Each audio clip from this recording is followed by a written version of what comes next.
తల్లి చూసుకుంటుంది. మన పని ఏంటి, మన పని చేసుకుంటాం. ఎందుకంటే మనం ఎవరికి ఏం చేయక్కర్లే, మనం చూస్తూ ఉంటే చాలు.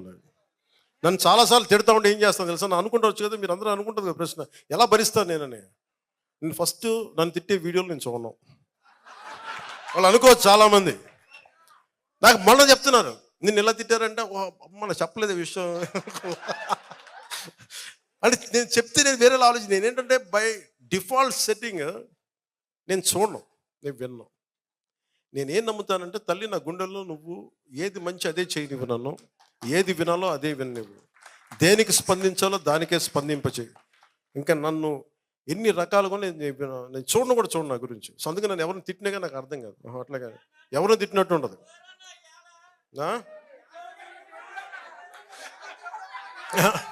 అలాగా వినండి, ఈరోజు మనకున్నది 5 సంవత్సరాలు. దాంట్లో దాదాపు ఒక నెల అయిపోయింది. ప్రతిరోజు ప్రతి గంట చాలా కీలకం.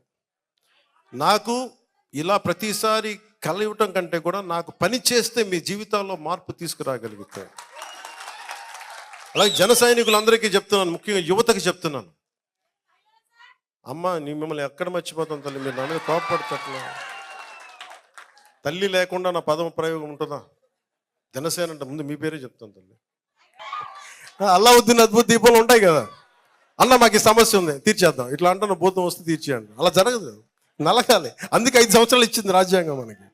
ఈ 5 సంవత్సరాలు మీరు కనీసం సంవత్సరం చూడాలి. కనీసం దోచేశారు వీళ్ళు, అందరూ అడ్డగోలు చేశారు. ఇవన్నీ నిలబెట్టుకోవడానికి, అర్థం చేసుకోవడానికి, పరిస్థితి తీసుకోవడానికి, వీటన్నిటి కష్టాల మధ్యలో మొట్టమొదటి ప్రామిస్ ఉద్యోగాలు ఇచ్చాం. వాళ్ళు అంటున్నారు ఈ ఉద్యోగాలు ఇంకా ఎక్కువ ఇవ్వాలి డిఎస్సి అంటే.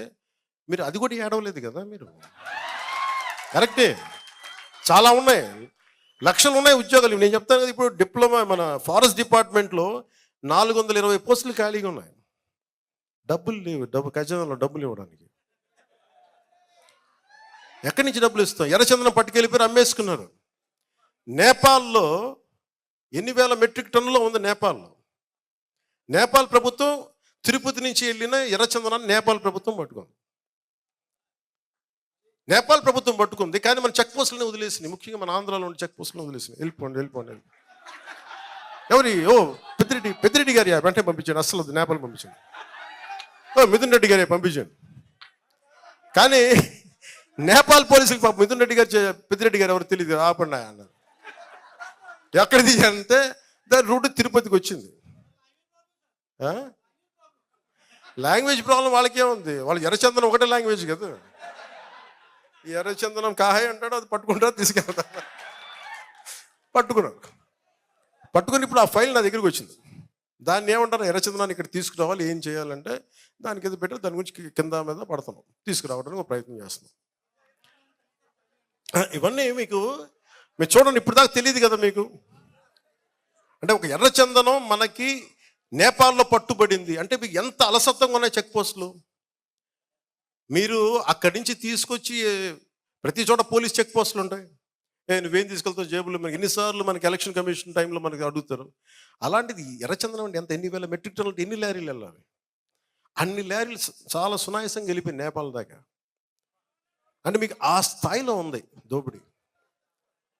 కరెక్ట్, సినిమాలు తీయచ్చు, కానీ ఒక అడవిని కొట్టి ఒక చెట్టుని పెంచడం ఎంత కష్టమో మీకు తెలుసా? మనందరికీ తెలుసు. కొట్టే వాళ్ళకి తెలియదు అది సంగతి. ఒక చెట్టు కొడితే 25 చెట్లు నాటాలని అరణ్య సూక్తం చెప్తూ ఉంటుంది. ఆ చదువులు చదివితే కదా, ఆ విజ్ఞానం ఉంటే కష్టం తెలుస్తుంది. కొట్టేసుకుందాం, పెంచేసుకుందాం, అమ్మేసుకుందాం, ఏం చేసుకుంటారు? ఎక్కడ తింటారు డబ్బులు? పేపర్లు తినాలి అన్నం బదులు. మీరు ఇవన్నీ అర్థం అంటే నేను ఎందుకు చెప్తా అంటే, ఇవన్నీ మీరందరూ ఇంత లోతుగా చూస్తున్నాం. అసలు ఈ రోజున సివిల్ సప్లైస్లో ఎంత టన్నుల బియ్యం దోచేస్తున్నారు మీకు చెప్తా వచ్చాం.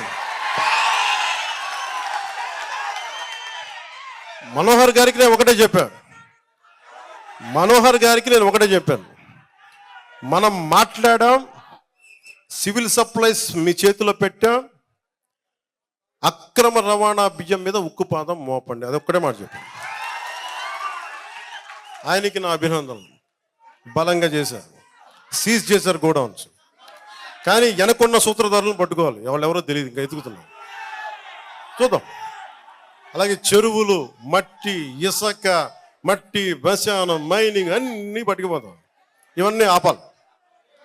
ఇదేంటంటే ఇది మేము ఒక్కళ్ళం చేసేది కాదు.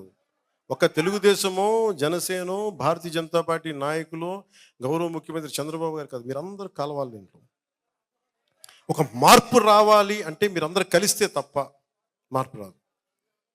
అలాంటి మార్పుకి మన పిఠాపురంలో శ్రీకారం చుట్టాం. ఆ మార్పు ఒక రోజున ప్రపంచం ఇటువైపు చూస్తుంది. ప్రపంచ దేశాలు పిఠాపురం వైపు చూస్తాయి. ఆ తల్లి శ్రీపాద శ్రీవల్లభుడు సాక్షిగా చెప్తున్నాను. దానికి నేను ఒక సైనికుడిలా పనిచేస్తాను తెలియజేసుకుంటూ, మీ అందరూ భాగస్వామ్యంగా కావాలని కోరుకుంటూ, జనసేన నాయకులకి ప్రతి ఒక్కరికి పేరు పేరున ధన్యవాదాలు తెలుపుకుంటూ, ల్యాండ్ టైటిలింగ్ యాక్ట్ ఆ రోజు మీరు అడిగారు కదా, మీరే కదా ఆ రోజు మొత్తం నా ల్యాండ్ టైటిలింగ్ యాక్ట్ మీ బాధ భరించలేక దాన్ని చేసేవాడు. పాపం మీరు ఎంత తిరిగారు, రోడ్డు మీద పట్టుకొని నా భూమి తీసేశారంటే అది మారుస్తామని తెలియ మీకు అందరికీ ప్రత్యేకించి పేరు పేరున ధన్యవాదాలు తెలుపుకుంటూ సెలవు తీసుకున్నాను. జై జనసేన, జై హింద్.